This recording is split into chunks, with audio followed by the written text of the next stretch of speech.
생터 성경사역원 고양지부에서 준비한 우리 유석영 목사님 초청 강의에 오신 여러분들을 주님의 이름으로 환영합니다. 저는 고양지부 지부장을 맡고 있는 화흥교회 담임 목사 정희진입니다. 반갑습니다. 이렇게 열렬하게 환영받는 것은 처음이에요. 오늘 처음이에요. 여러분에게 좋은 시간이 될 것 같습니다. 저도 목사님이 이제 오늘 두 번째 뵈는데 한 번은 만나서 쭉 이런저런 이야기들을 함께 나눴고, 이제 강의를 듣는 건 전 유튜브 통해서 들었고, 또 일찌감치 우리 이시훈 집사님이 목사님 강의를 듣고서 많은 은혜도 받고 도전도 받고, 그래서 우리 고양지부 정회원들을 대상으로 해서 이런 이제 보충 강의를 하고 충전시켜주는 시간들을 가졌는데, 이번에는 정회원뿐만 아니라 교회 성도들도 원하시는 분들은 초청해서 함께 강의를 듣는 시간을 만들어서 여러분들 소수의 어떤 분들에게는 굉장히 복이라고 생각을 합니다. 좋은 시간들이 될 수 있기를 바라고요. 유석영 목사님 제가 특별하게 소개하지 않으셔도 될 것 같습니다. 여기 어디 갔노? 그런데요, 이제 책도 워낙 많이 쓰셨고, 성경 창세기부터 계시록까지 성경을 한눈에 쭉 볼 수 있도록 이렇게 뚫어 놓으신 경험도 있고, 그런 것들을 많은 나눔이 있었기 때문에 오늘 여러분 모두에게 큰 은혜도 되고 도전도 되고 많은 것들을 깨닫는 시간이 될 거라고 생각을 합니다. 좋은 시간이 될 수 있기를 바랍니다. 제가 한번 기도하겠습니다. 살아계신 하나님, 하나님께서 생터 성경사역원 고양지부를 사랑하셔서 오늘 이렇게 좋은 날에 사랑하는 유석영 목사님 초청해서 하나님의 말씀을 함께 나눌 수 있는 시간 주심을 감사합니다.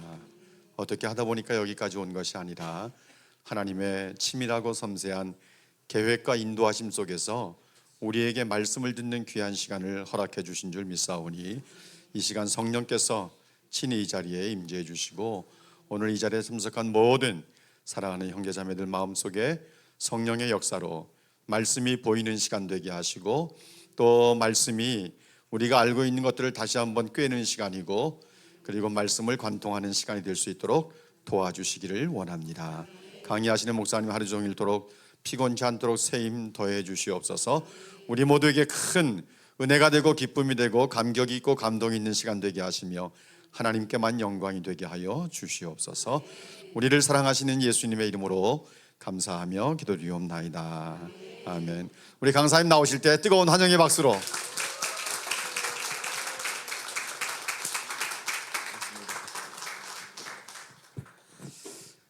좀 녹화 좀 눌러주세요. 안녕하세요. 저 소개받은 대로 저는 유석영 목사라고 합니다. 교회는 두 군데를 섬기고 있고요. 세종에서 개척을 해서 17년 됐고요. 행정수도 세종에 있습니다. 세종 그나라 교회에서 담임 목사를 하고 있고요. 작년에 10월 달에 서울에 교회를 하나 더 개척해서 서울 그나라 교회라는 이름으로 두 개의 교회를 섬기고 있습니다. 제가 섬기는 사역단체는 여러분과 같이 성경을 전문적으로 가르치고 공부하는 단체인데요. 회원이 굉장히 많아요. 한 2명 있나?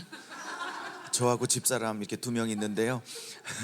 하나님 나라 성경 꿰뚫기라는 제목으로, 명칭으로 하나님 나라 성경 꿰뚫기라는 단체로 활동을 하고 있습니다.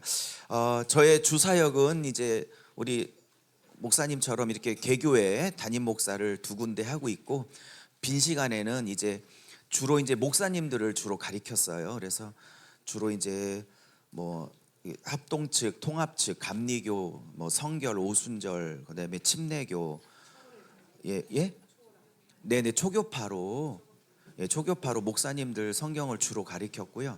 또 이렇게 주로 이제 빈 시간에 또 나면 이렇게 이렇게 우리 성도님들 이렇게 만나고 있는 일들을 하고 있습니다.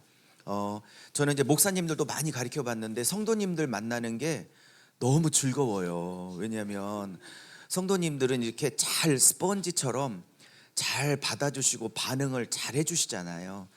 근데 여기 목사님들 몇 분 계셔서 이런 말씀 좀 죄송하지만, 목사님들은 다 신학도 하시고 교파별로 색깔도 있고 자기 신학적 주관이 분명해서 좀 목사님들에게 은혜 끼친다는 게 보통 일이 아니에요. 우리 성도님들은 그래도 순수하셔서 아닌 거 아시죠? 순수하셔서 잘 받아주셔서 성도님들 강의하는 걸 참 즐거워합니다. 제 소개를 5분만 하고 바로 시간이 금쪽 같은 시간 1분 1초가 아까워서 바로 진행을 하도록 하겠습니다. 저는 이제 창세기부터 요한계시록까지 다 가르쳐 봤어요. 한 절 한 절, 한 절도 안 빼놓고 말라기 계시록까지 한 7년을 목사님들하고 해봤더니 창세기 1장 1절부터 계시록 21장 22절까지 7년이 걸리더라고요. 한 권 한 권씩 다 가르쳐 봤더니 제가 내린 결론은 성경 전체는 한 권으로 뚫어질 수 있다. 여러분 어성경 이해실 사모님이 추구하시는 하나님 나라와 한 맥으로 보는 그것으로 얼마든지 뚫어질 수 있다. 저도 이제 여러 가지 성경 공부 교재를 써왔지만 그 중에 하나가 또 학교 선생일 때, 영어 선생으로 있었을 때 우리 고등학교 제자들 가르칠 때 어성경도 많이 사용했던 교재였기 때문에 제가 좋아하는 단체고 존경하시는 또 원장님이고 또 귀하게 보고 있습니다. 저는 이제 대전에서 대전고등학교를 졸업하고 이제 서울로 대학을 가서 영어를 전공해가지고 26살에 학교 선생으로 이제 들어갔어요. 그래서 고등학교 영어 선생을 한 14년, 15년 정도 했고요. 이제 아이들 수능 가리키는 걸 이제 전문적으로 했습니다. 들어가고 봤더니 26세 딱 입사를 하고 봤더니 미션 스쿨이더라고요. 사립이었는데 어쨌든 하나님의 은혜로 어려운 자리인데 됐어요. 경쟁률도 많았는데 감리교 계통의 학교더라고요. 이사장님도 장로님, 교장선생님도 장로님. 그래서 저를 뽑아주셔서 열심히 근무를 시작을 했습니다.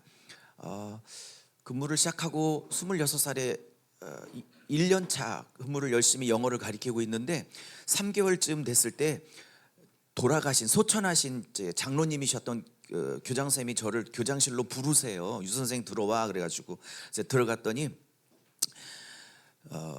이력서를 보니까 어렸을 때부터 신앙생활 되게 열심히 한 것 같은데 제가 또 이력서를 또 얼마나 부풀렸었겠어.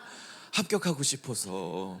그래가지고 이력서를 봤더니 마음에 드는데 기도하셨대요. 요번에 한 20 몇 명을 뽑는데 이 중에 나랑 학원 복음화에 목쓴 걸 선생을 하나 달라. 이렇게 장로님이 교장선생님이 기도를 하셨대요. 그래서 이력서를 쭉 보면서 한 3명을 컨택을 하셨더라고. 저 말고도. 그래서 평소에는 영어 가리키고 나와서는 업무는 전교생 채플 준비를 해라.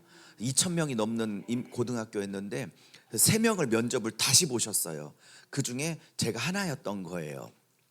그러면서 나랑 학원 복음화를 위해서 이 고등학교 2,000명이나 되는 아이들 영혼 구원하는 일에 생명을 걸어 보겠냐.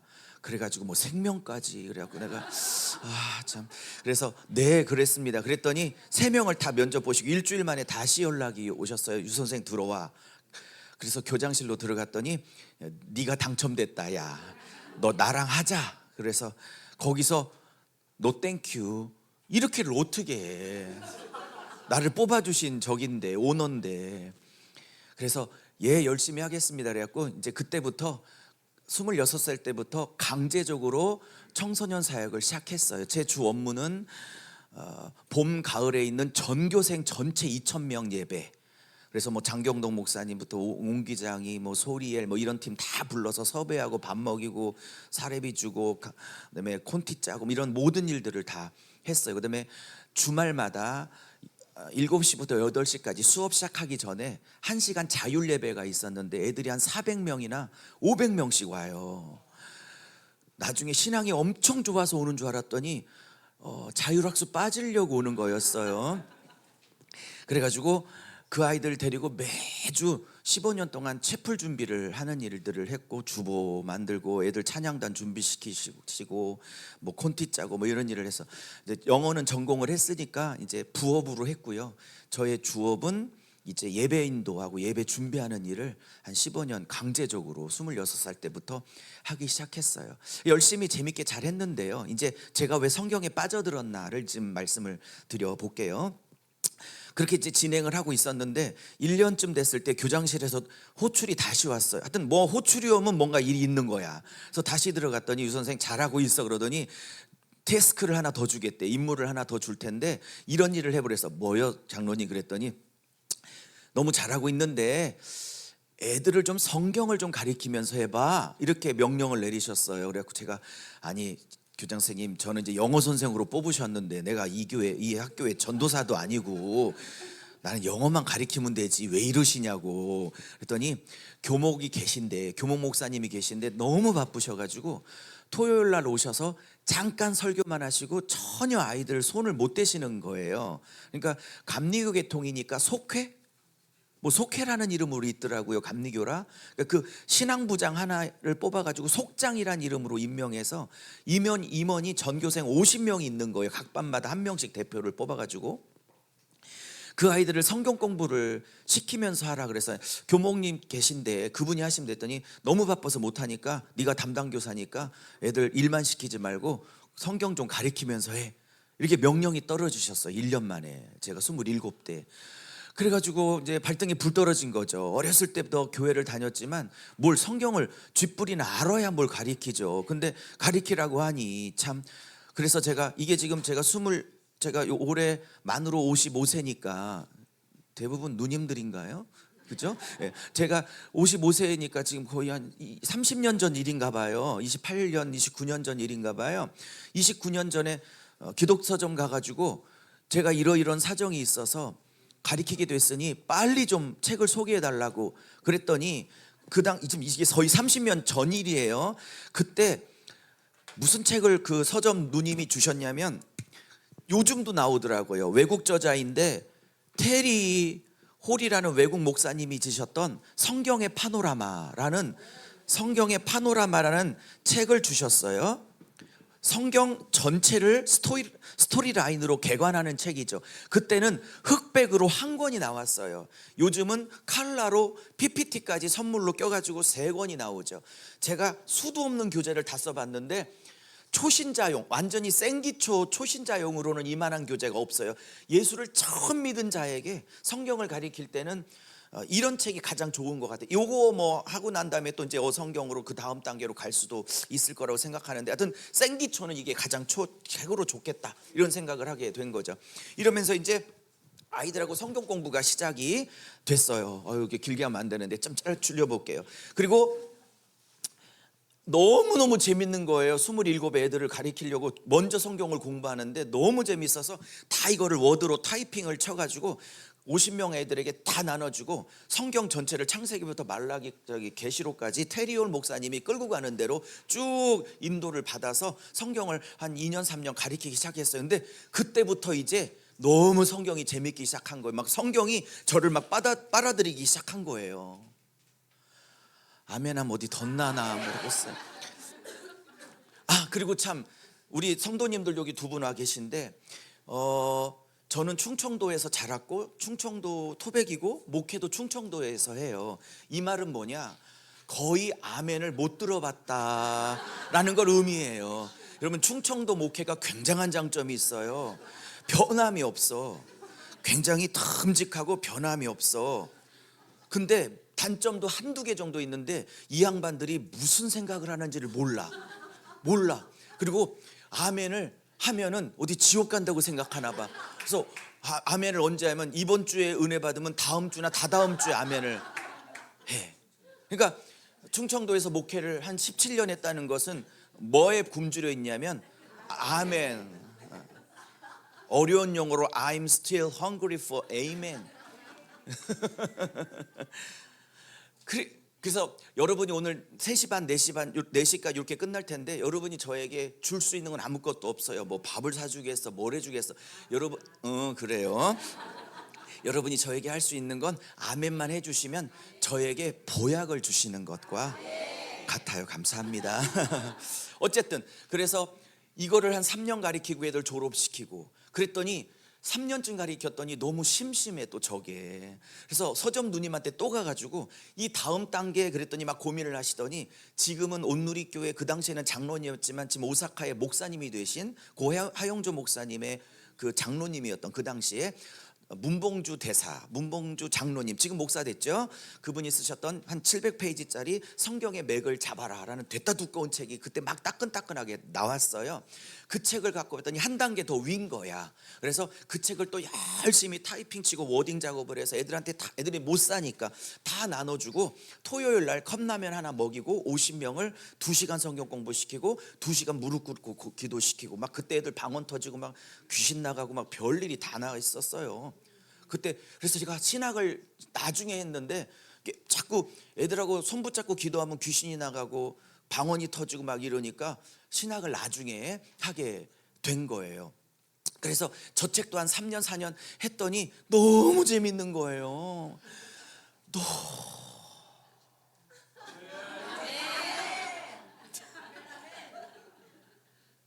여기 어성경 전문 강사님들이 주로 오셨잖아요. 누구보다도 성경을 미치도록 사랑하는 분이 오신 거 아니에요? 일반 성도들 아니라 저는요, 그게 목회자 모이든 성도 모이든 개교의 부흥회든 목표는 딱 한 가지예요. 제 강의가 하루짜리든 3일짜리든 딱 강의가 끝나면 나도 저 목사처럼 성경에 미치고 싶다. 성경에 미치도록 만드는 게 제 유일한 목표예요. 그리고 성경에 미치면 그 안에 계신 예수에 미치게 돼 있거든. 그리고 예수가 말하시는 하나님의 나라에 미치게 돼 있거든. 그리고 예수가 찾고 계시는 그 신부의 삶에 미치게 돼 있어요. 결국 성경은 신부 만들어내는 책이거든요. 그걸 한 권으로 한 스토리로 66권이 아니라 한 권으로 그것을 기승전결을 가지고 잘 짜여진 드라마와 같은 책이거든요. 제가 그걸 4시까지 쫙 증명을 하도록 할 거예요. 그래서 그걸 끝났더니 또 심심해. 그래서 가끔 제자들을 만나면 저는 테리올 때 졸업했어요. 저는 성경의 맥 때 졸업했어요. 저는 어성경 때 졸업을 했어요. 이렇게 이제 제자들이 그 책별로 자기 기수를 얘기해 저한테. 그리고 15년 근무했으니까 한 50명씩, 600명, 700명을 훈련을 시켰을 거 아니에요. 가끔 전국 다니거나 전 세계 다니다 보면 많이 본 애들이 저기서 자꾸 실룩실룩 나를 비웃어 성경 공부를 하다 보면 끝나고 보면 선생님 그러고 찾아오고 사모돼 있고 목사돼 있고 선교사돼 있고 그렇더라고요. 그래서 아마 3번째 책이 제 기억으로는 어성경을 선택했던 것 같아요. 제일 좋았어요. 단계적으로. 그것도 한 3년 4년 했더니 죄송해요. 저 개인적인 생각이니까 오해하고 상처받으시면 안 되는데 그냥 저 개인 생각 좀 심심해. 이게 저 개인 생각. 그래서 그 다음 책을 계속하면서 외국 원서까지 보면서 자체 교재를 만들고 그러면서 성경을 뚫어오기 시작하면서 하나님께서 이제 목회를 명하시고 그리고 밤에 야간에 MDV 대학원을 정식으로 졸업해서 침례교 목사가 됐고 어머니 아버님이 같은 해 뇌출혈 뇌경색으로 쓰러지셔서 대전에 집사람하고 모시느라고 학교를 정리를 했고 학교를 정리할 때 후회가 1도 없었어요. 왜? 너무 가르치고 싶은 성경을 가르칠 수 있다고 생각하니까 학교 영어 선생 그만두는 게 1도 미련이 없었어. 지금도 미련이 없어. 너무 행복해서. 물론 지금 학교 선생하면 한 500만 원, 600만 원씩 제 동기들은 다 교감돼 있더라고요. 저도 그 정도 받을 수 있었겠죠. 지금은 그거의 3분의 1, 2분의 1도 못 받고 맨날 쪼들며 살고 있지만 1도 후회가 없어. 왜냐하면 영원하신 말씀, 꽃은 마르고 풀은 시들지만 하나님의 말씀은 영원하시다고 하셨던 이 말씀, 성경에 영원하다고 했던 게 딱 2가지밖에 없어요.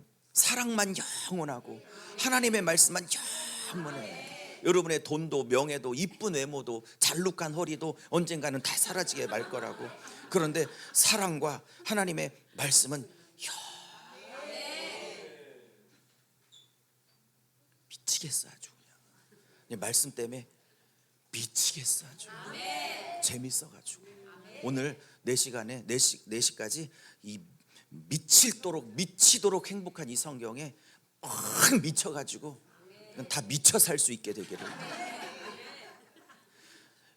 잠언의 칼이 칼을 날카롭게 하는 것처럼 여러분이 평생 어성경을 통해서 갈았던 그 칼과 저를 통해서 갈은 그 철이 여러분의 철과 저의 철이 서로 부딪혀서 오늘 더 큰 철과 더 큰 칼을 만들어낼 수 있는 복된 은혜가 넘쳐나시기를 주의 이름으로 축복합니다. 뭐 그래서 여기까지 와가지고 그렇게 됐고, 머리 빠진 것도 성경 공부하다가 이렇게 머리가 빠지게 됐다. 여기까지만 소개를 하고 이제 그만할게요. 이제 할 일이 너무 많아서. 그리고 제가 유튜브를 하나 운영하고 있는데 독자 수가 한 7,000명 돼요. 네, 유튜브에 치시면 유석영 목사라고 제 이름이 있는데, 유석영 목사라고 치시면 제가 이렇게 전국 다니며 전 세계 다니며 목사님들 성도님들에게 강의했던 강의 내용이 과목별로 다 떠요. 한 1,500개 동영상이 있는데, 그거를 유석영 목사 마태복음 그럼 마태복음이 뜨고, 유석영 목사 계시록 그러면 요한계시록이 뜨고, 창세기라면 다 떠요, 과목별로. 물론 다 올려놓은 게 아니라 계시록 그러면 유석영 목사 요한계시록 그러면 한 1, 2장 한 5장까지는 올려놨어요. 그럼 그거 보시면 계시록의 어느 서론은 보실 수 있어. 어떤 분이 전화가 왔어요. 그 다음이 아무리 찾아도 없다고. 이유가 있지, 안 올려놨어. 왜 안 올려놨네? 너무 궁금한데 직접 오라고. 유인작전이야, 유인작전. 오늘 강의한 것도 제가 올려놓을 거예요. 이름은 유석영 목사 고향 지역 성경 세미나. 성경이란 단체 이름만 제가 안 넣으려고 하고요, 오해 있을까봐. 유석영 목사 고향 지역 성경 세미나라는 이름으로 오늘 다 올려놓을 테니까 좋으시면 좀 복습하시고 주변에 알리셔서 성경에 눈 뜨는 일에 함께 좀 동참해 주시기를 부탁을 드립니다. 자, 시작을 할게요. 그리고 구독 누르시는 거 알림 설정 잊지 마시고요. 네. 그다음에 제가 지금부터 하는 강의는 쉬는 시간에 저 뒤에 제가 한 11권의 책을 썼는데 그 중에 한 6, 7권밖에 안 갖고 왔어요. 그 중에 성경관통, 제가 몇 년을 썼던 책인데 그동안에 한 20년, 30년 성경 공부했던 모든 성경 교재, 강의했던 모든 교재를 집대성해서 저의 모든 것을 다 가라는 책이 하나 있어요. 그러니까 오늘 강의했던 모든 내용은 저 책에 다 들어가 있습니다. 성경관통 1권부터 5권까지 총 5권의 책이 있는데, 한눈에 보는 성경관통이라는 책이 있어요. 혹시 강의가 마음에 드시면 사셔서 성경을 한번 목숨 걸고 공부하는 일에 한번 목숨을 좀, 시간을 좀 들여보실 수 있기를 바랍니다. 뭐 책장 사러 온 건 아니니까 자, 여기까지만 얘기를 하고요. 오늘은 총 4번의 강의를, 벌써 10시야. 오늘은 총 4번의 강의를 하겠습니다. 1시간은 성경을 보는 5가지 눈, 어떻게 하면 성경을 볼 수 있도록, 그러니까 눈이 열리겠는가, 그러니까 성경 해석하기죠, 신학교에 따지면. 그러니까 성경을 보는 5가지 눈에 관해서 1시간 강의를 짧게 해보겠고, 이것도 한 3, 4시간 해야 될 강의를 좀 축약해서 해보겠고요. 한 5분 정도만 쉬었다가 두 번째 강의는 제가 메인 강의로 늘 하고 있는 창세기부터 요한계시록 66권이 아니라 한 권으로 구성된 드라마와 같은 책이다라는 것을, 이론과 그 실제를 증명하며 1시간 갖고 될지 모르겠지만 밥 먹기 전에 그것을 좀 해보도록 하겠습니다. 오바되면 오후에 옮기도록 하고요. 식사하시고 오후에는 마태복음과 그다음에 마지막 시간에는 여러분이 궁금해하시는 요한계시록을 가지고 성경이 얼마나 깊고 깊은지를 좀 이야기를 나누면서 이렇게 4번의 강의로 진행하도록 하겠습니다. 그냥 급하게 강의안을 대충 오늘 빨리 만들어서 보내긴 했는데 웬만하면 강의안 순서대로 가려고 하고요. 이게 칸이 많지 않아서 뒤에 9, 10, 11페이지에 그래도 한 A4 용지, 여백지 3장을 넣어드렸어요. 거기다가 쓰시든지 여러분 갖고 계신 뭐 노트에 쓰시든지 해주시길 바랍니다. 소리 좀 조금만 높여주실래요? 목이 좀 아파갖고. 자, 그러면 오늘 첫 번째 강의 하도록 하겠습니다. 자, 성경을 보는 5가지 눈 강의를 시작해 볼게요. 자, 성경 보는 5가지 방법, 5가지 눈. 성령께 간절히 부탁하기를, 에베소서 1장의 말씀처럼 성령께서 오늘 지혜와 계시의 영을 우리에게 부어주사 우리의 마음의 눈, 영의 눈, 성경을 보는 눈을 밝히사 하나님을 알게 하시고 부르심의 소망이 무엇이며 우리를 위해서 간직한 하늘의 영광의 소망이 무엇이며 우리를 지키시는 여호와의 하나님의 그 지극히 큰 능력이 우리를 어떻게 지키실 것인가를 깨달아 알 수 있는 눈이 열리실 수 있기를 바랍니다. 한번 옆분에게 인사하세요. 영적인 눈이 열리기를 축복합니다. 시작. 한 번만 더 인사하세요. 말씀에 미쳐보셔요. 이렇게 한번 있어요. 하여튼 말씀에 미치면 가장 건강합니다. 술에 미치든 마약에 미치면 가정이 파탄나지만 말씀에 미치면 인생이 세워져, 가정이 세워지고 교회가 세워지고 하나님 나라가 세워진다고요. 할렐루야. 자, 갑시다. 성경을 보는 5가지 눈. 저도 신학을 공부했기 때문에 학교를 갔더니 성경 해석학을 가리키는데 정말 짜증이 났어요. 비평학을 가리키는데 뭐 문서 비평, 자유 비평, 편집 비평, 뭐 문해 비평, 뭔 비평을 하는데 성경의 권위를 부정하는 자유주의 신학을 가리키는 거야. 할 수 없이 목사가 되려고 신학을 해서 비평학을 공부했지만 정말 목회를 해보니까 그 비평학은 목회에 일도 써먹을 수 없는, 오히려 성경의 권위를 깨트리는. 여러분, 모세오경을 저는 모세가 썼다고 굳게 믿고 있거든요. 어느 신학교 교수도, 어느 신학교도, 그 침례교든 장로교든 어느 신학교도 모세오경을 모세가 썼다고 말하는 신학자는, 교수님들은, 신학교는 단 한 군데도 없어. 교파를 초월해서. 제호바, 여호와라고 이름하는 문서, 그 다음에 엘로힘, 하나님이라고 말하는 문서, 그 다음에 드투라노미, 신명기에 관련된 문서, 프리스트, 레위기 제사장에 관한 문서, 이렇게 JEDP라는 이런 4개의 문서들이 짜집기 돼서 모세오경이 된 거지, 무슨 모세가 성경을 써? 라고 가리키는 3년 내내 배우는 게 모세의 문서설이라고, 저것을 JDP설이라고 하는데, 저런 걸 3년 내내 배우고 왔으니 목회가 되겠냐고. 저는 성경을 무진장 보수적으로 보는 사람입니다. 저는 예수님이 모세의 글에 나를 가리켜 말했다고 말씀하셨던 것처럼, 예수님이 모세오경의 저자를 모세가 썼다고 밝혔던 것처럼, 저는 예수님이 말했던 그대로 믿는 사람이지요. 자, 그러면 저는 이제 여기 신학교 강의실이 아니니까 조금 더 좀 쉽게 가도록 할게요. 자, 성경을 보는 첫 번째, 뭐 다 아시는 얘기입니다. 자, 따라해 보세요. 큰 숫보기. 자, 이거는 전체 구조를 먼저 보셔야 돼요. 전체 구조. 자, 두 번째, 이건 오후에 할 건데 이게 하이라이트예요. 오늘 강의 하이라이트. 두 번째가 뭐냐면, 따라해 보세요. 부분 구조.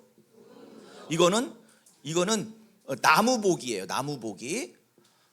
큰 숲 보기, 나무 보기, 부분 구조. 이건 오후에 할 거예요. 오후에. 세 번째, 이것도 너무 중요한 관점이죠. 원독자 관점 혹은 저자 관점. 원독자, 저자 관점. 다시 말하면, 예를 들어 요한계시록이라면, 요한계시록은 누가 썼어? 1차 저자가 누구예요? 요한이죠. 네, 요한이 썼죠. 그럼 여쭤볼게요. 1차 독자는 누구예요? 오늘 하은교회에서 성경 세미나를 하는 우리가 1차 독자일까요? 아니면 요한이 목회하고 있었던 에서보드, 사빌라, 일국교회 성도들과 양떼들이 1차 독자였을까요? 그러면 계시록 13장에 내가 실명을 말할 수 없어서 내가 숫자로 표현하는데, 이것은 짐승의 이름의 수요 사람의 이름의 숫자니 지혜 있는 자는 세어보라. 세어보면 666일이라 이렇게 말해요. 그죠?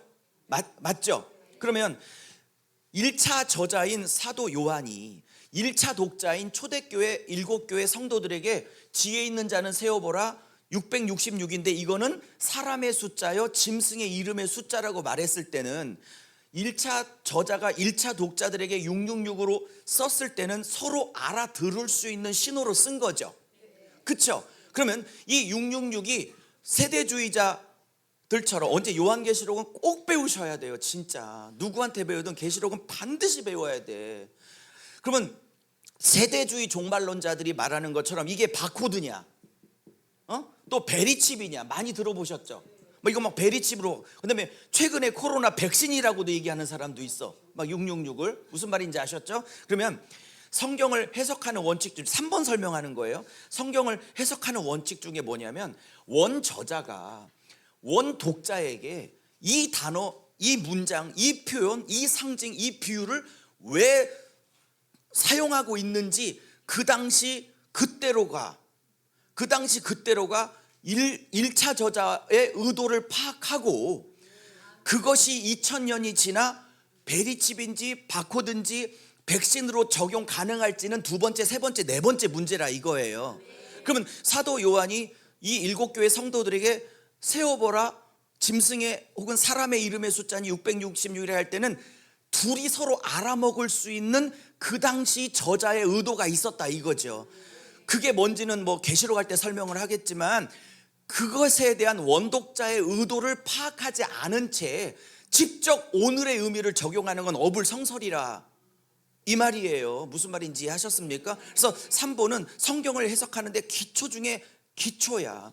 원 저자가 원 독자에게 이것을 무슨 의미로 썼는다, 이 단어를 왜 썼냐라는 거예요. 뭐 계시록 말 나왔으니까 하나만 더.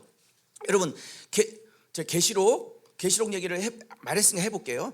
계시록 6장에 가면 6개 인이 떼집니다. 혹시 계시록에 인재양, 나팔재양, 대접재양 3대 재앙 시리즈가 있다는 건 아시죠? 그 중에 6장에 가면 예수님께서 하나씩 도장 인을 떼시는데 6개 인을 떼요. 그 중에 첫 번째 인이 뭐냐면 흰말 탄 자가 나와요. 예수님께서 첫 번째 인을 떼니까 흰 말을 탄 자가 나와요. 그죠? 근데 그 사람이 면류관을 쓰고 있죠. 안 읽어본 거예요? 읽어보셨죠? 흰말 탄 자가 면류관을 썼어요. 그죠? 네. 그리고 백마를 탔어요. 맞습니까? 맞아요. 근데 19장에 예수님께서 재림하신 장이 19장이잖아요. 그때 예수님이 뭐 타고 오세요? 거물말 아니면 흰 백마. 그리고 예수님도 면류관을 써요, 안 써요? 그때. 자, 그럼 잘 봐요. 6장에 흰말 탄 자도 19장에 예수님처럼 백마를 탔어요. 예수님처럼 19장에. 그리고 6장에 흰말 탄 자도 면류관을 썼어요. 19장에 예수님 면류관 쓴 것처럼. 그러면 6장에 흰말 탄 자가 예수님하고 백마 타고 면류관을 똑같이 썼으니까 이것을 예수로 볼 거냐 아니 볼 거냐에 대한 논쟁이 2000년간 이어지고 있는 거예요. 근데 봐요. 이 사람이 검을 들었어요, 활을 들었어요. 그러니까 성경을 좀 많이 읽으셔야 돼요. 많이 읽으셔야 돼. 지금 나하고 눈을 안 마주치고 있는데 많이 읽으셔야 돼, 성경을. 오케이? 그래서 이 사람이 활을 차고 다니는데, 여러분 요한계시록에 예수님은 단 한 번도 활로 나타나신 법이 없어요.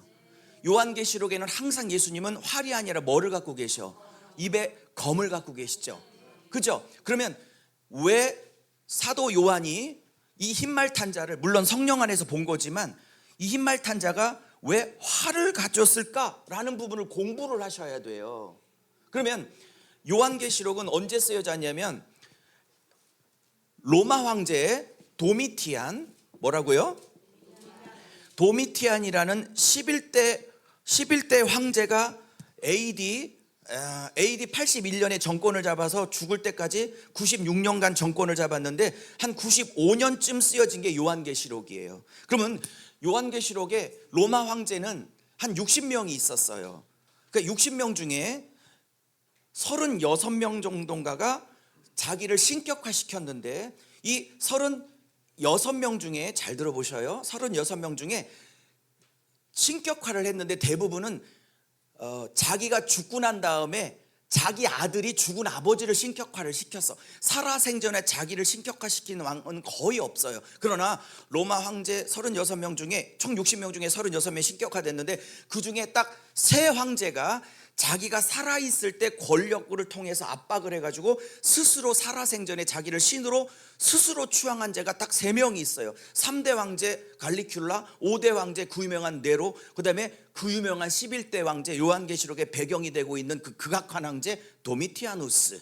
도미티안, 요 황제 3명이 신격화를 시켰던 거예요. 근데 주석을 읽어보나 문헌을 깊이 연구해 보면 도미티안이 그리스 로마 신화에 심취해 있었는데, 이 사람이 정신이 좀 이렇게 좀 약간 돈 사람이에요. 이 사람이 자기를 신으로 추앙을 했는데, 그리스 로마 신 중에 가장 자기가 심취했던 신이 뭐냐면, 이게 누구냐면 아폴로란 신이야. 제우스의 아들 있죠. 근데 이 아폴로가 무슨 신이냐면 활의 신인 거 아세요? 그러면 지금 흰말 탄 자가 활을 가졌다는 건 이게 지금 예수를 의미하는 거냐, 아니면 가짜 그리스도를 흉내내고 있는 도미티안을 얘기를 하고 있는 거냐, 저자가. 지금 이렇게 이 활이라는 단어 하나만을 해석하려고 해도 이 1세기의 로마 배경과 로마 황제에 관한 면밀한 연구가 필요하다라는 것을 얘기하고 싶은 거예요. 너무. 자, 그러면 여러분 연독자 관점이 무슨 관점인지 이해하셨죠? 자, 그러면 더 조금 더 쉽게 따라가면, 그럼 창세기에서 여러분 1장에 창조기사가 나오죠. 그죠? 1장에 창조기사가 이렇게 나오는데, 여러분 1장의 창조기사 다 알고 계세요? 다 그거 날짜별로 알고 계셔요? 네? 한번 해봅시다. 이 말이 나온 거. 자, 1장 창세기 1장 창조기사. 자, 해봅시다. 자, 총 며칠 만드셨어요? 그죠? 예, 한번 해볼게요. 자, 첫째 날 하나님이 뭐 만드셨는지 한번 해보세요. 첫째 날 뭐 만드셨죠? 빛과 어둠을 뭐 했어요? 어둠을 나눴다라는 표현을 하죠. 나눴다라는 표현을 해야 하네, 성경에서. 하죠. 이런 표현 그냥 썼을까? 아니라니까요. 자, 나중에 그 다음에 빛을 뭘로 주관하게 하셨어요? 낫을 주관하게 하시고, 그 다음에 어둠은 밤이라 하셨어요. 죄송해요. 빛과 어둠을 나누시고 빛을 낮, 그 다음에 어둠을 밤이라 이렇게 하셨죠. 이것도 나눴다라는 표현을 써요. 나눴다. 조금 여기 이제 성경을 잘 아시니까 그냥 바로 다이렉트로 얘기를 해볼게요. 이 창세기의 원 저자는 저는 모세라고 믿습니다. 저는. 여러분들 믿으시죠? 여쭤볼게요. 그러면 창세기를 읽고 있는 원 독자는 우리예요? 아니면 애굽을 빠져나와 곧 가나안에 들어가기 위하여 모압 평화에서 3개월을 머물고 있는 출애굽 2세대예요. 그럼 출애굽 2세대 입장에서 이 창세기를 읽어야지 2025년을 살아내고 있는 우리 입장에서 이거 성경을 읽으면 안 되겠죠? 그러면 이분들은 여기 요단강이 이렇게 있으면 여기를 들어 가나안 땅을 3개월 후에 들어갈 출애굽 2세대가 모압 평지에서 언약을 맺고 이 창세기를 읽고 있어요. 그죠? 근데 지금 여기에 나눴대요. 그죠? 자, 세 번째 날 뭐라고 했어요? 두 번째 날도 뭐예요? 궁창을 가운데 놓고 위에다가 뭐 윗물과 아랫물을 뭐랬대요? 나눴다고 그러죠. 성경이 지금 나눴다는 단어를 의도적으로 쓰고 있어요. 자, 여쭤볼게요. 왜 저자가 1차 저자가 성경을 나눴다라는 말을 굳이 쓰고 있을까? 지금 누구에게 쓰고 있어? 3개월 후에는 우상 문화로, 죄악된 문화로 점철된 이 땅을 3개월 후에 들어갈 이 사람들에게 쓰고 있죠. 그러면 이 나눴다는 표현은 그냥 쓴 게 아니라 왜 쓰고 있다고 보여지냐면, 너희들이 이 3개월 후에 여기 들어갔을 때 뭐 해야 된다는 거예요. 지금 가나안 문화와 섞이면 안 되는 거예요. 빛과 어둠이 나눠지고 윗물과 아랫물이 나눠지고 바다와 땅이 나누어진 것처럼 너희들은 섞이면 안 된다는 걸 얘기하고 있는 거예요. 그죠? 나중에 여섯 번째 날 여기에 짐승과 가축을 만드시죠. 그죠? 여기에 뭐 소, 양, 염소 뭐 이런 거 만들었을 거 아니에요. 여러분 그럼 보세요. 왜 원저자 입장에서 하나님이 창세기 1장에 조금 있으면 가나안 땅을 3개월 후에 들어갈 출애굽 2세대에게 말씀을 가리키면서 하나님이 소도 만들고 양도 만들고 염소도 만든 피조물이라고 굳이 밝히며 창세기 1장을 시작할까요? 2025년 우리 입장에서 보지 말고 가나안 땅을 3개월 후에 들어갈 그들 입장에서 보라니까. 요? 죄송합니다. 이해하셨죠? 왜 가축을 소와 양과 염소를 만들었다고 하겠어? 저 3개월 후에 들어갈 저 땅은 지금 소가 소야. 한우 맛있겠다. 소가 소야 신이야. 염소가 염소야 신이야. 그죠? 그러면 저것을 섬겨야 돼? 아니면 하나님이 주신 축복인 거예요 저거는? 그죠? 그럼 섬기면 안 되겠지.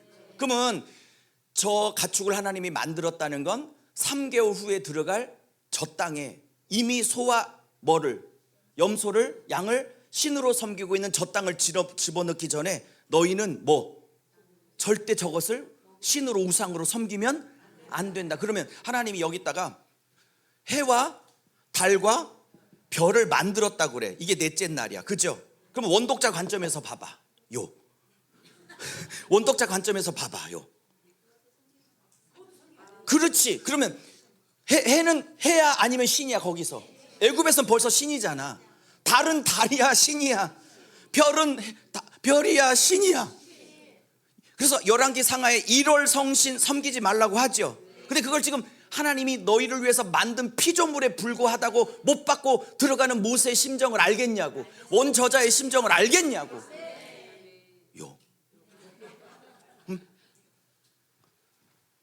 그리고 원저자 충분히 설명이 됐죠. 자, 그러면 이제 한 김에 지우기 아까우니까 해봐요. 자, 그러면 첫째 날은 빛과 어둠을 만드시고 낮과 밤이라 칭하셨어요. 둘째 날은 궁창을 가운데 두고 윗물과 아랫물을 만드셨죠. 자, 셋째 날은요, 바다와 육지 땅을 가르셨어요. 그죠? 저 넷째 날은요, 넷째 날은 해와 달과 별을 만드셨어요. 해와 달과 별 만드셨어요. 근데 잘 봐요. 지금 보니까 첫째 날과 넷째 날만 비교해도 뭔가 공식이 나와요. 지금 낮이라는 공간에 이 공간을 채울 뭐가 들어와? 해가 들어오죠. 밤이라는 공간이 있고 오른쪽은 밤이란 공간을 채울 뭐가 나와? 달과 별이 나오죠. 그러면 공식이 나왔네. 이 첫째 날, 둘째 날, 셋째 날은 여기에 뭐를 만드셔? 공간을 만드시는 느낌이 들어. 그리고 넷째 날, 다섯, 여섯 날은 이 공간 안에 들어갈 뭐를 채우셔요? 내용물을 채우신다는 공식이 일단 증명이 됐어요. 그렇다면 둘째 날, 다섯째 날, 셋째 날, 여섯째 날도 이 공식에 맞으려면 이렇게 마저 들어가야 되는 게 맞아. 제 예상이 맞는다면. 그죠? 자, 갑시다. 그러면 궁창이라는 공간이 만들어졌죠. 그러면 궁창에 들어갈 내용물은 뭐야? 당연히 조류가 나오겠죠.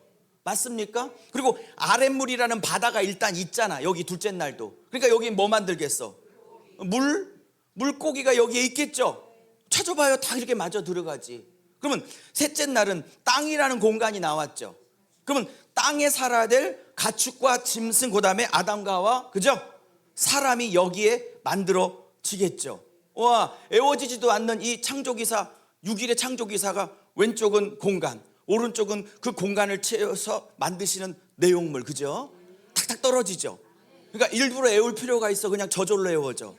여기서 할 수 있는 건 하나님은 임의대로 마음대로 그냥 즉흥적으로 일하시는 분이에요? 아니면 여러분의 인생을 저 도표를 보니까 한치의 오차 없이 여러분이 태어나기 전부터, 여러분의 어머니 뱃속에 있을 때부터 여러분의 인생을 어떻게 공간을 만드시고 그 공간 안에 여러분의 인생을 어떻게 뭘로 채워가실까를 다 계획과 작전과 스케줄과 타임테이블을 가지고 역사하신다, 이 말입니다.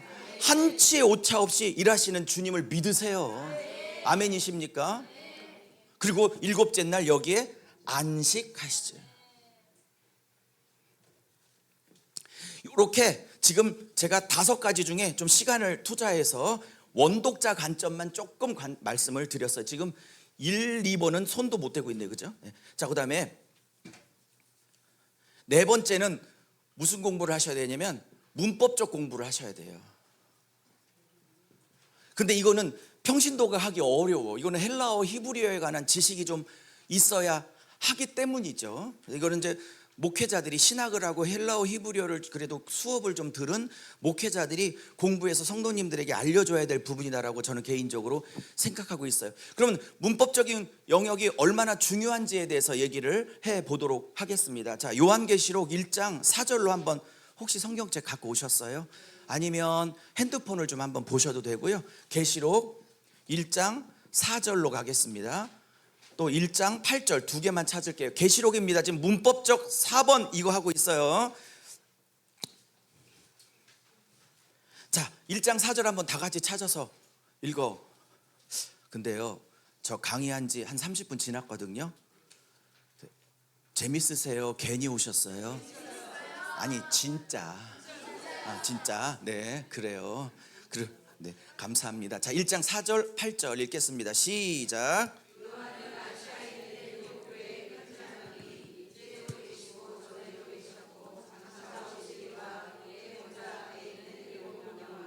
아멘. 자, 그리고 8절 읽을게요. 시작.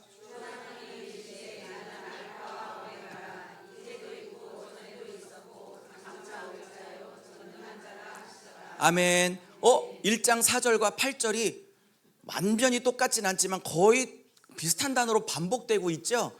이거를 전문 신학 용어로 인클루지오 구조라고 그래요. 우리나라 말로 수미상괄식, 더 쉽게 말하면 편지봉투식 구조. 그러니까 똑같은 단어와 표현으로 앞뒤를 싸고 있는 걸 인클루지오 구조라고 합니다. 자, 근데 반복되는 단어가 있어요. 4장과 8절에 성부 하나님이 뭐라고 말하세요? 나는 너희와 이제도 함께하고, 그죠? 그 다음에 뭐예요? 전에도 함께하고, 그 다음에요, 장차 오실 이가 가라사대 뭐 이러면서 얘기를 하세요. 맞습니까? 자, 그러면 이게 4절과 8절에 반복되고 있어요. 똑같은 표현이. 자, 근데 한번 보세요. 이제 왜 문법적 연구가 중요하고 목사님들은 꼭 이걸 연구해서 성도들에게 가르쳐야 되는지를 얘기를 해 드릴게요. 우리 성도님들도 조금 할 수만 있다면 헬라어 히브리어를 공부하셨으면 말씀 실력이 한 10배는 점핑을 할 것입니다. 그게 좀 현실적으로 어려우니까 저희 목회자들이 해야 될 부분이라고 생각을 해요. 자, 근데 보세요. 이 시제 좀 보세요. 이 시제. 이제 그러면 현재야 과거야? 어려워요. 현재죠? 그 다음에 전에는요? 과거죠? 이거는요? 미래죠? 자, 이 시제 좀 보셔요. 우리가 시제를 얘기할 때 현재, 과거, 미래 이렇게 얘기해요? 과거, 현재, 미래 얘기해요? 그게 당연히 상식이죠, 그죠? 근데 지금 이게 현재를 먼저 갖다 썼어요. 제가 한글 번역이 잘못됐나 그래서 헬라어 성경 원문을 봤어요.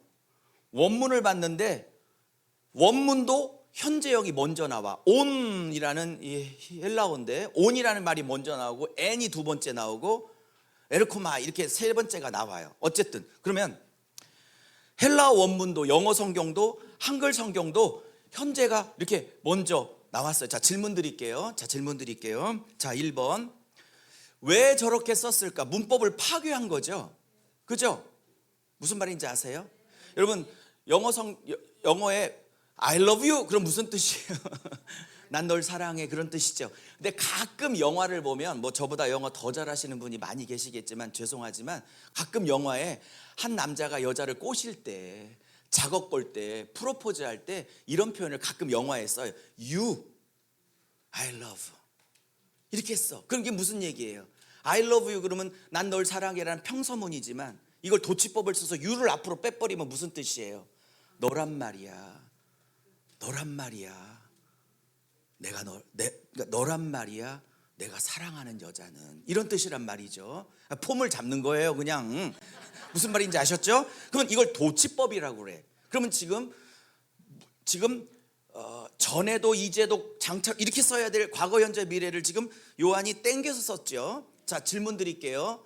자, 1번 요한이 무식해서 문법을 몰랐다. 2번 그가 일부러 도치법을 쓰므로 하고자 하는 의도가 있다. 몇 번 같으세요? 뭐 제가 늘 하는 얘기지만 모든 정답은 2번에 배치합니다. 그러니 4시까지 헷갈리면 2번이다 이러시면 답인 거예요. 무슨 얘기인지 아셨죠? 자, 이거는 요한이 무식해서가 아니에요. 의도적으로 도치를 한 거예요. 어머, 목사님, 성경을 뭐 저런 식으로까지 꼼꼼하게 봐야 돼요? 물론 당연히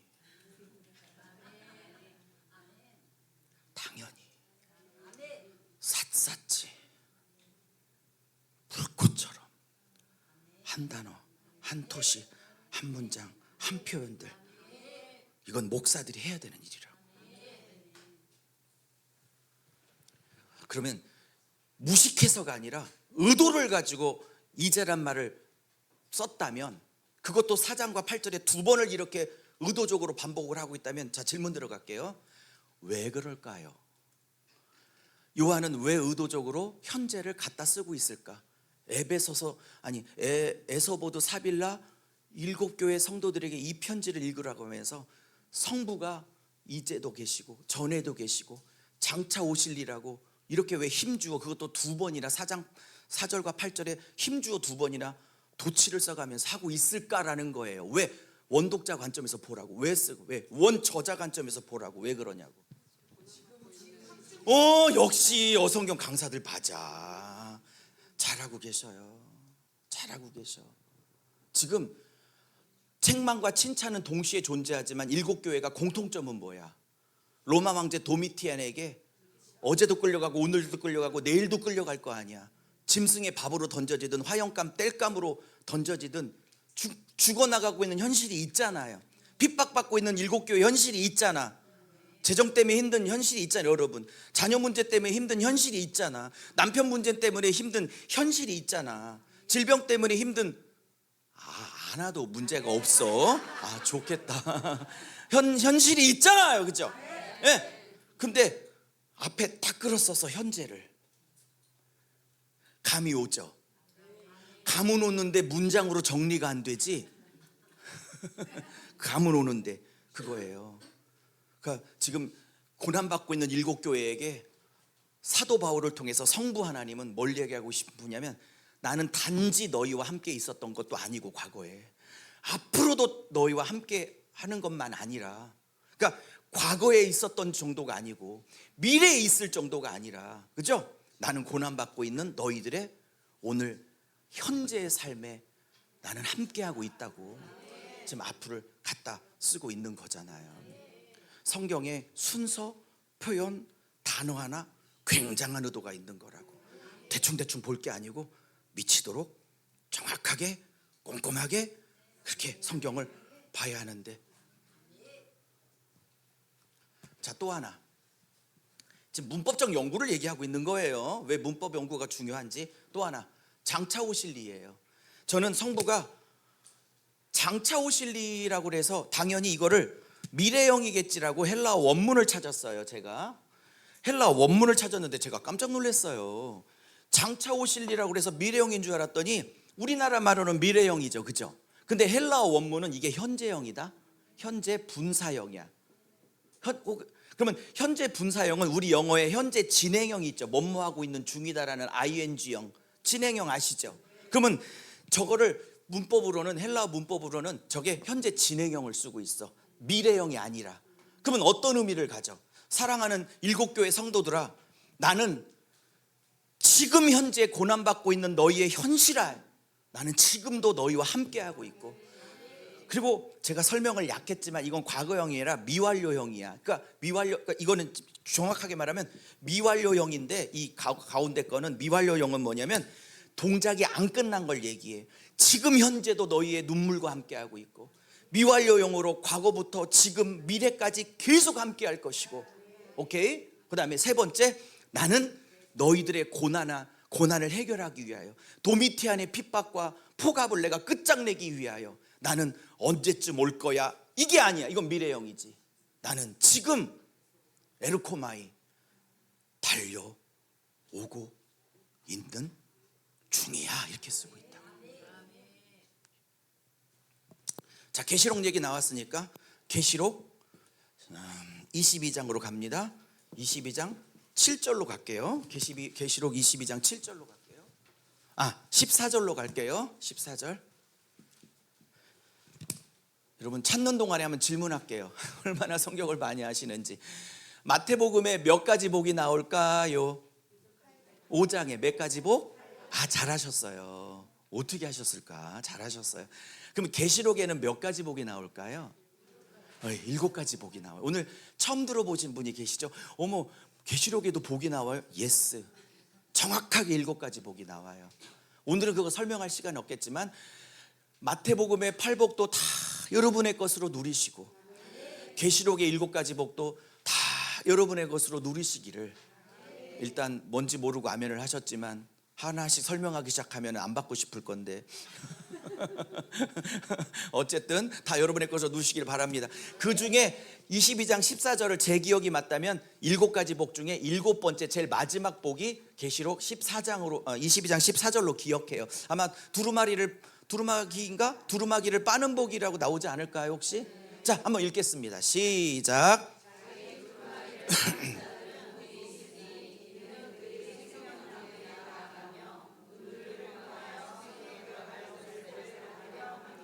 할렐루야. 아멘. 이게 계시록의 7가지 복 중에 제일 마지막 복이에요.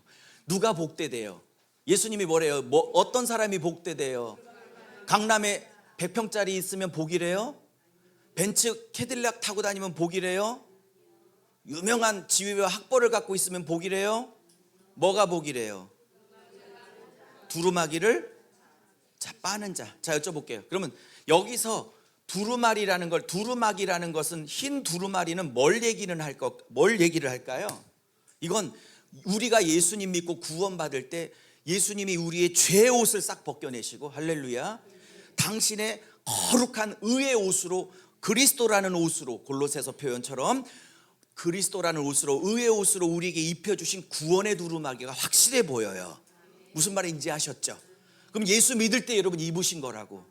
우리는 눈에 안 보이지만 신령한 영의 눈을 열면 여러분은 지금 흰 두루마기를, 의의 두루마리, 예수라는 의의 두루마리를 입고 계신 분들이라고요.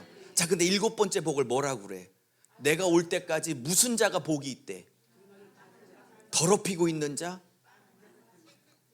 깨끗하게 빨고 있는 자가 복이 있대.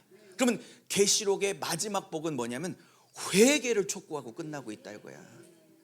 이 땅에 썩어질 부귀영화, 호의호식 뭐 이런 걸 추구하지 말고, 성경은 뭘 얘기해? 성경의 끝나는 마지막에 복을 얘기하는데 회개하는 자가 복 있음을 얘기하고 있다고. 두루마기를 빠는 자가 복 있음을 얘기하고 있다고요. 근데 여기서 빨다라는 표현이 있죠. 두루마리를 빠는 자 할 때 요걸 헬라어 시제 문법으로 보면 맞춰봐요. 이거 무슨 형일까? 미래형일까? 과거형일까? 현재형일까? 현재형이요. 잘하셨어요. 헬라어 시제로 현재형을 쓰고 있어요. 그럼 헬라어 시제의 현재는 뭐 현재일인가 보네, 이런 뜻이 아니고요. 헬라어 시제의 현재형을 문법적으로 쓸 때는 뭐냐면 그게 한두 번 하고 끝나는 게 아니라 그 동작이 계속해서 이어질 때 현재형을 쓰고 있는 거예요. 무슨 말인지 이해하셨어요? 마태복음에 예수께서 하나님 나라를 선포하셨다 할 때 그것도 2000년 전 일인데 과거형 써야 될 것 같죠? 현재형 쓰고 있어요. 헬라어 문법으로 보면 그가 한두 번 선포하고 만 게 아니라 그가 공생애 내내 계속 하나님 나라를 선포하셨다는 거거든요. 그러면 여기 보세요. 계시록 7가지 복 중에 마지막 복을 회개, 두루마기를 빠는 회개의 삶을 살고 있는 자가 마지막 때 복된 자다 라고 끝나는데 이게 현재형이라는 거예요. 그러면 예수님 재림할 때까지 우리에게 뭘 요구하시는 거예요? 그것도 무슨 형으로? 현재형으로. 그러니까 계속 두루마기를 빨고 회개하고 난 아멘 좀 해봐. 좀 회개하고 거룩하다가 주님을 만나는 거거든. 오케이? 지금 제가 시간을 많이 투자해서 지금 3번과 4번을 설명을 했어요. 자, 이제 남은 쉬는 시간까지 한 20분 남았으니까 1, 2번은 이제 오후에 할 거고 1번 설명하고 일단 첫 강의는 마치도록 할게요. 5번이 남았구나. 5번은 배경연구죠. 배경연구. 5번은 배경연구예요. 5번 배경연구. 이거는 아까 3번 할 때 어느 정도 얘기를 했으니까 자, 그냥 계시록 얘기했으니까 계시록 얘기로 쭉 밀고 나가 보죠. 여러분, 요한계시록이 몇 장부터 몇 장까지 되어져 있으셔요? 1장부터 22장까지 되어 있으시죠? 자, 절수로 따지면 따라해 보죠. 404절. 404절로 이루어져 있어요, 계시록이. 근데 학자들마다 조금 차이는 있지만 미국의 구약학자인데 요한계시록을 기똥차게 하는 요한계시록의 대가가 있어요. 근데 구약학자인데 신약을 이렇게 잘 알아. 이분이 이름의 뜻이 G.K. 빌이라는 분이 계세요. G.K. 빌 혹은 그레고레 빌 이렇게 말하기도 하는데, 이 G.K. 빌에 따르면 최고의 요한계시록 전문가죠. 이분에 따르면, 이분이 구약학자니까 계시록 404절 중에 구약과 직접 관계가 됐든 간접적으로 관계됐든 직접 인용했든 간접으로 인용했든 직간접 인용 구절이 구약에 몇 절이나 되냐면 404절 중에 378절, 요한계시록의 378절이 구약과 직접 혹은 간접적으로 관련되어 있다고 하는 게 정설이야. 이해하셨죠? 그러면 퍼센테이지로 따지면 70.5% 정도가 돼요. 80%가 조금 못 돼. 그러면 여쭤볼게요. 계시록을 달라들려면 80% 가까이 빚지고 있는 구약을 알아야 될까, 몰라도 될까? 80%나 구약을 직접 간접으로 빚지고 있는데, 그래서 요한계시록을 강의하려면 유다서까지, 창세부터 유다서까지 65권을 완전히 머리에 꿰어 지어야 그 다음에 계시록을 강의할 수 있는 거라고. 특별히 구약 공부를 많이 해야 된다고. 구약적 배경, 아까 도미티안이 활, 이런 도미티안에 관한 연구가 또 면밀하게 진행되어져야 하는 거고, 이런 배경 연구가 상당히 중요하다라는 걸 그냥 간단하게 말하고요. 이제 1번 큰 숫보기부터 하고 좀 쉬겠습니다.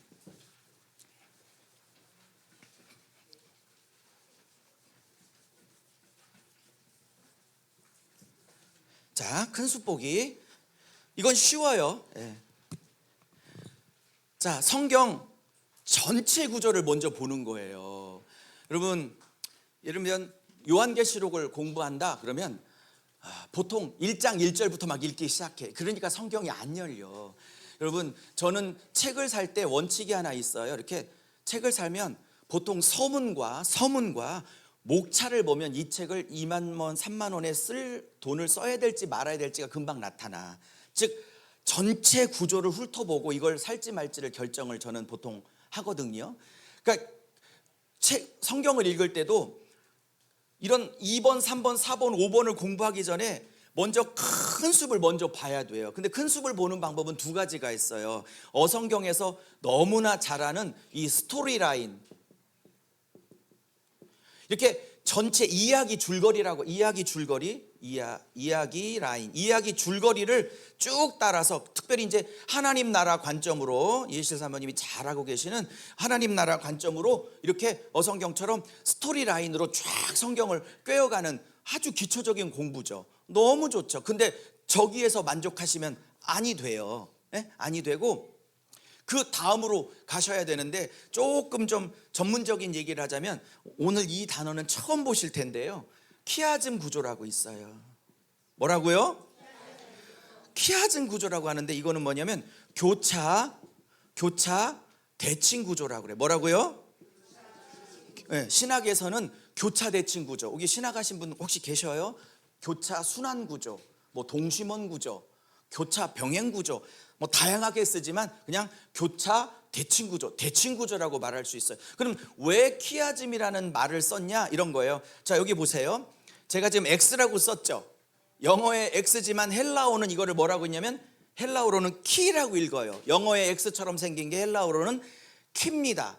이 헬라어의 키라는 구조를 가지고 자기가 쓰고 싶은 말을 쓰고 A를 쓰고 한 권이 끝날 때 비슷한 얘기를 다시 한번 반복해요. A 다시. 그다음에 여기다가 B라는 내용을 쓰고 끝나갈 쯤 비슷한 얘기를 한 번 더 쓰게 돼요. B 다시. 그다음에 C 다시. 그러고 난 다음에 진짜 하고 싶은 얘기를 여기 가운데 배치하는. 그래서 이 헬라어의 키라는 축을 사용해서 이렇게 A 다시 B, B 다시 C, C 다시 하고 싶은 진짜 얘기 D, 이런 식으로 구조를 배치하는 걸 교차 대칭 구조 내지 키아즘 구조라고 말을 하고 있는 것입니다. 성경의 각 권은 대부분 이렇게 되어져 있어요. 그러면 계시록으로 얘기했으니까 그냥 계시록 오늘 쭉 얘기를 하죠.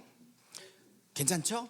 네. 자, 그러면 계시록을 분석하면 이런 구조가 나와요. 여기가 1장이고 여기가 이제 22장 정도 되겠죠. 그러면 분석을 하면 뭐 A 다시 계시록입니다. 뭐 B 다시 아이고 대문자로 써야 되는데 A, B 여기는 A 다시 B 다시 그다음에 C 다시 그다음에 가운데 축인 중심 축인 여기 핵심 메시지죠. T가 이렇게 들어가게 돼요. 이거를 제가 유석영 목사가 이걸 어떻게 분석을 했겠어요. 이걸 누가 분석했냐면 아까 말씀드렸던 G.K. 빌이라는 사람이 분석을 한 걸 제가 조금 더 연구해서 조금 더 확대 적용시킨 겁니다. 지금부터 말씀드리는 구조는 기본 축은 G.K. 빌의 구조고 그걸 제가 조금 더 연구해서 확대시켰는데 자, 이 계시록을 이런 식으로 키아즘 혹은 대칭 구조로 분석을 하면 요 D가 뭐냐면 4장부터 19장까지가 D가 다 들어와요. D에 4장부터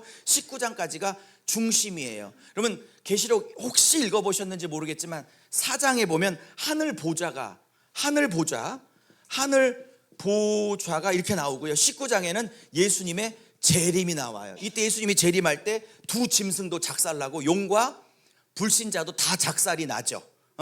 그게 D예요. 근데 GKB는 여기까지만 분석하고 끝났는데 여러분 4장부터 19장까지가 너무 방대한 거야.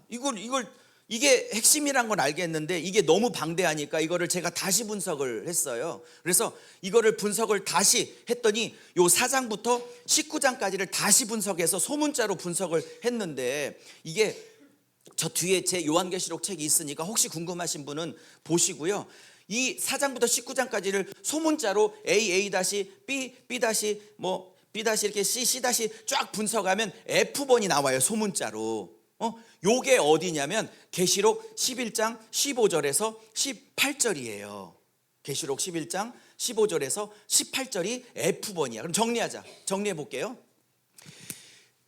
대문자로 대칭 구조를 짜봤더니 대문자 D가 중심이었어요. 근데 이게 너무 많아서 이거를 다시 소문자로 분석했더니 F가 중심이에요. 짜보면. 그러면 요게 11장 15절에서 18절까지가 중심이야. 그러면 D의 중심이 F라면 이 11장 15절과 18절이 요한계시록을 교창 대칭 구조로 봤을 때는 뭐다? 허리, 중심 부분이다.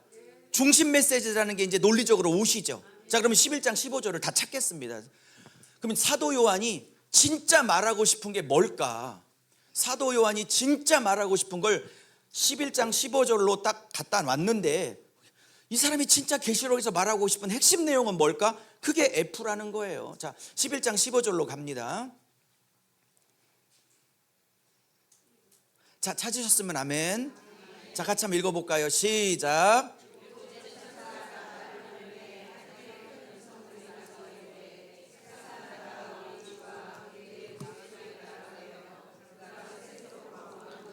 예, 15절까지만. 예. 15절까지만 시간이 없으니까. 자, 그런 표현이 나와죠. 세상 나라가 주와 그리스도의 나라로 되어 이렇게 나오죠. 맞아요? 바뀌어 이렇게 나오죠. 그리스도 되어 같은 바뀌었다는 뜻이죠. 그죠? 그리고 바뀌어진 그리스도의 나라에서 그가 즉 예수 그리스도가 왕노릇 신부와 함께 뭐 한다? 누구랑? 예수가 그 신부들과 함께 왕노릇 하겠죠. 맞습니까? 자, 이게 계시록의 중심이에요. 그러면 계시록이 많은 얘기를 하고 있지만 진짜 사도 바울이 말하고 싶은 진짜 중심 주제는 뭐냐? 베리칩도 아니고 666도 아니고 7년 대환란 전에 공중으로 미리 뽑아줄 거냐? 아니면 7년을 통과를 할 거냐? 즉 환란 전 휴거냐? 환란을 통과해서 휴거할 거냐도 계시록의 중심 주제가 아니고 666도 아니고 계시록의 중심 주제는 이제 F라고. 그러면 F를 찾아 들어가면 뭐냐면 창세기 3장에 빼앗긴 당신의 나라를. 자, 창세기 3장에 왜 빼앗겼는지 아시죠? 창세기 3장에 빼앗기신 당신의 나라를 그 원주인이 당신의 나라를 다시 되찾는 것, 그 되찾는 일에 이 고향지부 여러분을 쓰시겠다는 거 아니, 이 지역에서. 그래서 그 나라가 완성되면 뭐 하겠다고요? 예, 그거에 동참했던 신부들과 예수님이 영원토록 새하늘 새 땅에서 왕노릇 하겠다, 이런 게 지금 계시록의 중심 주제다라는 거예요. 자, 뭔 말씀드리고 싶으냐면, 지금 창세기부터 계시록까지 큰 스토리 라인으로 공부를 해 오셨는데 잘하셨어요. 너무 잘하셨고, 여기에다가 조금 더 이제 각 권을 조금 더 전문적으로 배우셔서 각 권을 통째로 좀 한번, 그러니까 저렇게 계시록 구조를 한번, 제가 지금 A-B- 설명을 전혀 시간이 안 돼서 못하고 있지만, 저거를 조밀조밀 공부하면 계시록을 전체가 틀이 쫙 들어온다고. 전체가 틀이 쫙 들어오면 그때부터 한 절 한 절 들어가기 시작하고, 문법적 연구 들어가고, 단어 연구 들어가고, 문장 연구 들어가고, 이렇게 이제 들어가야 되는 거라고요. 여러분, 공부의 세계가 깊고 깊어요. 무한한 세계라고. 여기에 만족하지 마시고 그 다음 계속 성경을 파고 또 파고 또 파고 또. 여러분 표정이 뭐냐면 너나 해라, 너나 해. 지금 표정이 너나 해라. 그죠, 권사님? 너나 해라, 너나 해라. 같이 해요. 같이 하자고.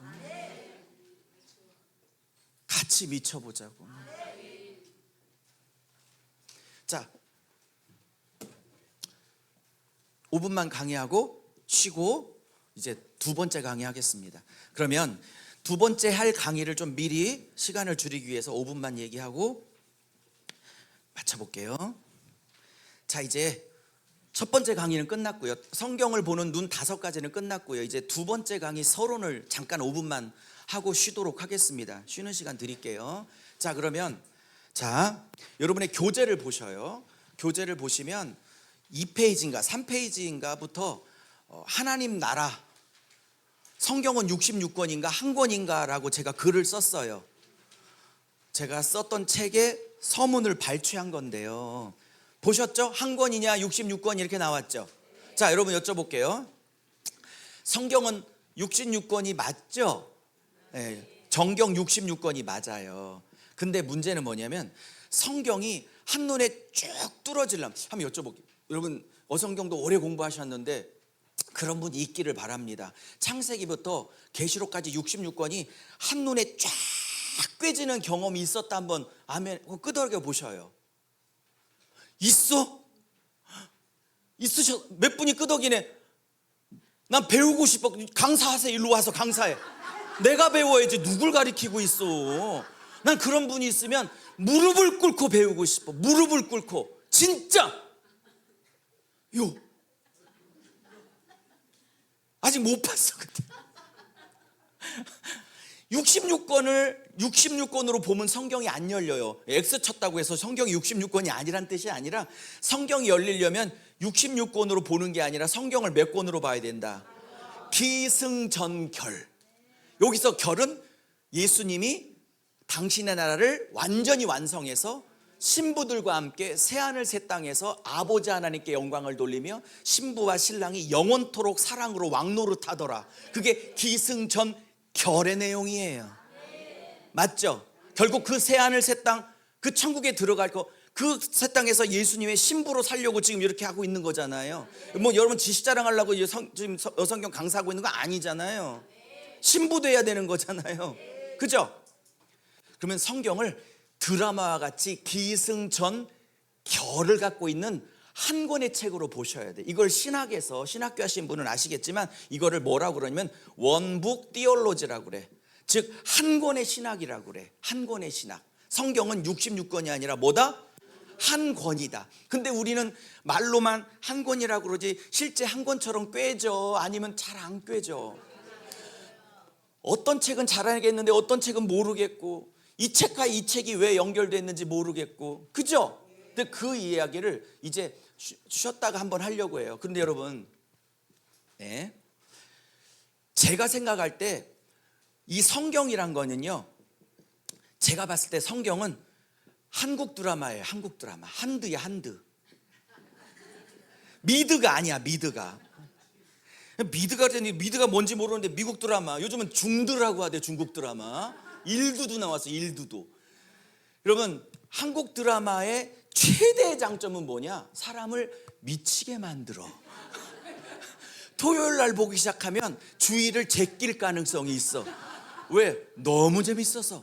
미국 드라마는 안 그래요. 미국 드라마는 주인공은 똑같지만 한 50분에 기승전 결을 쳐줘. 그래서 어떤 놈이 범인이고 왜 범행을 했고 어떻게 잡혔고, 그래서 그냥 끝나. 그래서 한 편을 못 봐도, 출애굽기를 건너뛰어도 다음 레위기를 봐도 전혀 지장이 없어, 미드는. 근데 한드는 주의를 제껴봤구나. 한드는 안 그래. 기승전까지 치다가 결을 쳐서도 막 이 결이 어떻게 나오지? 그런데 영어가 또 to be continued 이렇게 떠. 그래서 다음 편을 봐야만 해. 미국 집회를 갔는데요, 제가 이런 설명하니까 어느 권사님 나이 많으면 일찍 미국에 오셨는데 너무 외롭고 힘들어서 허준인가 무슨 대장금인가를 비디오샵에서 빌려봤대. 토요일부터. 주일날 제꼈을까? 수dob하고 주일날 가셨을까? 물론 할렐루야, 제꼈지. 장금이를 모시고 예배를 드렸더라고. 왜? 기승전 결을 쳐줘야 되는데 그 다음 권으로 넘겨, 다음 번으로 넘겨. 성경이 그래. 창세기에서 막 달려가다가 결을 쳐주는 분이 출애굽기에 톡 넘겨버려. 출애굽기에서 톡 레위기로 넘겨버려. 이걸 증명할 거예요, 5분 쉬었다가. 그다음에 레위기에서 톡 민수기로 넘겨버려. 그래서 넘겨서 완전히 한 권이야. 이거에 대한 신학이 원북 디올로지라고 하는 건데, 이 원북 디올로지는 국내 교수, 해외 교수가 수십 권 이론서를 냈는데, 실제로 이론만 그렇지 실제로 오케이 그렇게 이어지는지 증명하는 사람과 증명하는 책이 없어요. 그래서 쓴 책이 잘 썼든 못 썼든, 내용이 좋든 안 좋든, 그냥 나는 저 원북 디올로지에 목숨 건 사람이니까 창세기부터 계시록까지를 한 판에 보여주고 한 줄에 꿰주는 게 내 인생의 목적이니까, 잘 썼든 못 썼든 5권을 책을 가지고 왜 저게 한 권인지를 보이려고 하고, 이제 쉬었다가 창세기부터 6권만 딱, 오늘은 시간이 없으니까 가지고, 이게 6권이 왜 6권이 아니라 완전히 한 권처럼 이어지는지를 5분 후에 하려고 해요. 수고하셨습니다.